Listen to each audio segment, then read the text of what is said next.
ये खबर पारुल यूनिवर्सिटी द्वारा प्रस्तुत की गई है। क्या चीन के सिर्फ एक फैसले से भारत में खाद सस्ती होने लगी है? क्या किसानों को इस खरीफ सीजन में यूरिया की कमी का डर खत्म हो गया है? और आखिर सरकार ने ऐसी कौन सी नई तैयारी शुरू कर दी है जिससे भविष्य में विदेशों पर निर्भरता कम हो सकती है? ये सवाल इसीलिए है क्योंकि खेती करने वाले किसानों के लिए राहत भरी खबर सामने आई है।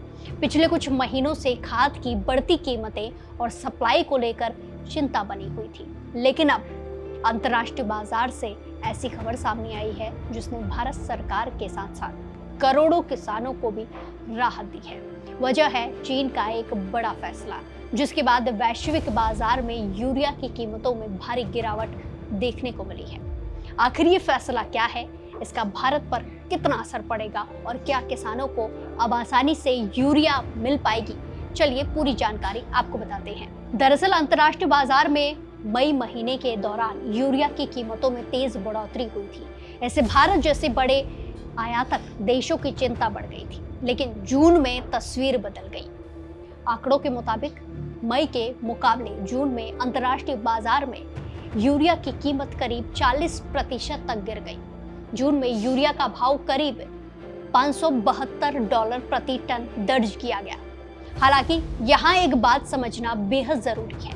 भले ही मई के मुकाबले कीमतों में भारी गिरावट आई हो, लेकिन अगर पिछले साल यानी कि जून 2025 से तुलना करें तो यूरिया अभी करीब 45% महंगा है। यानी राहत जरूर मिली है, लेकिन कीमतें अभी पूरी तरह सामान्य स्तर पर नहीं लौटी है। अब सवाल यह है कि आखिर ऐसा हुआ क्यों? इस उद्योग से जुड़े एक वरिष्ठ अधिकारी के मुताबिक इसकी सबसे बड़ी वजह चीन का फैसला है। चीन ने यूरिया के निर्यात पर लगाए गए प्रतिबंधों में आंशिक ढील दी है। जब दुनिया के सबसे बड़े उत्पादकों में शामिल कोई देश ज्यादा निर्यात करता है तो बाजार में सप्लाई बढ़ जाती है। सप्लाई बढ़ने से कीमतों पर दबाव आता है और दाम नीचे आने लगते हैं। दूसरी बड़ी वजह पश्चिम एशिया में चल रहे तनाव को माना जा रहा है। कुछ समय पहले आशंका थी कि युद्ध की वजह से सप्लाई चेन प्रभावित हो सकती है और खाद की उपलब्धता कम हो जाएगी, लेकिन फिलहाल ऐसी आशंका कम हुई है। इससे भी अंतर्राष्ट्रीय बाजार में घबराहट घटी और कीमतों में नरमी देखने को मिली। अब बात करते हैं भारत पर असर की। भारत दुनिया के सबसे बड़े यूरिया उपभोक्ताओं में से एक है। देश में हर साल करोड़ों किसान खेती के लिए यूरिया का इस्तेमाल करते हैं। ऐसे में अगर अंतर्राष्ट्रीय बाजार में कीमतें बढ़ती हैं तो सरकार पर सब्सिडी का बोझ भी बढ़ जाता है। लेकिन अब कीमतों में आई इस गिरावट से सरकार को राहत मिलने की उम्मीद है। उर्वरक क्षेत्र से जुड़े अधिकारियों का कहना है कि खरीफ सीजन के लिए देश में फिलहाल यूरिया का पर्याप्त भंडार मौजूद है, यानी किसानों को फिलहाल खाद की कमी का सामना नहीं करना पड़ेगा। सरकार लगातार पश्चिम एशिया की स्थिति पर नजर रख रही है ताकि अगर भविष्य में सप्लाई पर कोई असर पड़ता है तो समय रहते जरूरी कदम उठाए जा सके।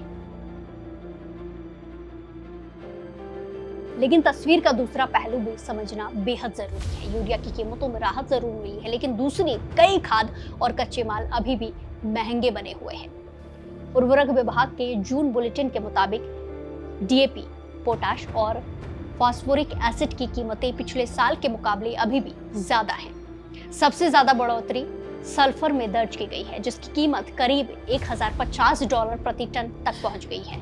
ये पिछले साल की तुलना में लगभग 265% ज्यादा है। वहीं अमोनिया की कीमतें भी सालाना आधार पर करीब 95% ऊंची बनी हुई है। यानी सिर्फ यूरिया की कीमत घटने से पूरी तस्वीर नहीं बदलती। सरकार को बाकी उर्वरकों की कीमत और उनकी उपलब्धता पर भी बराबर नजर रखनी होगी। एक और अच्छी खबर यह है कि इस साल मई और जून में देश में यूरिया का उत्पादन तय लक्ष्य से ज्यादा रहा है। इससे यह आयात पर दबाव कम करने में मदद मिल रही है। इसी दिशा में केंद्र सरकार ने हाल ही में यूरिया से जुड़ी नई नीति को भी मंजूरी दी है। इस नीति का मकसद देश में उत्पादन बढ़ाना, आयात पर निर्भरता कम करना और लंबे समय में किसानों को खाद की बेहतर उपलब्धता सुनिश्चित करना है। अगर आने वाले महीनों में अंतर्राष्ट्रीय बाजार इंटरनेशनल मार्केट में कीमतें इसी तरह नियंत्रित रहती हैं और घरेलू उत्पादन भी मजबूत बना रहता है तो सरकार का सब्सिडी खर्च कम हो सकता है और किसानों को समय पर खाद उपलब्ध कराने में भी आसानी होगी। अब सबसे बड़ा सवाल यही है, क्या ये राहत लंबे समय तक ऐसे ही बनी रहेगी या फिर वैश्विक हालात बदलने पर कीमतें दोबारा से बढ़ सकती हैं? इसका जवाब काफी हद तक चीन की निर्यात नीति, पश्चिम एशिया की स्थिति और इसी के साथ वैश्विक सप्लाई चेन पर निर्भर करेगा।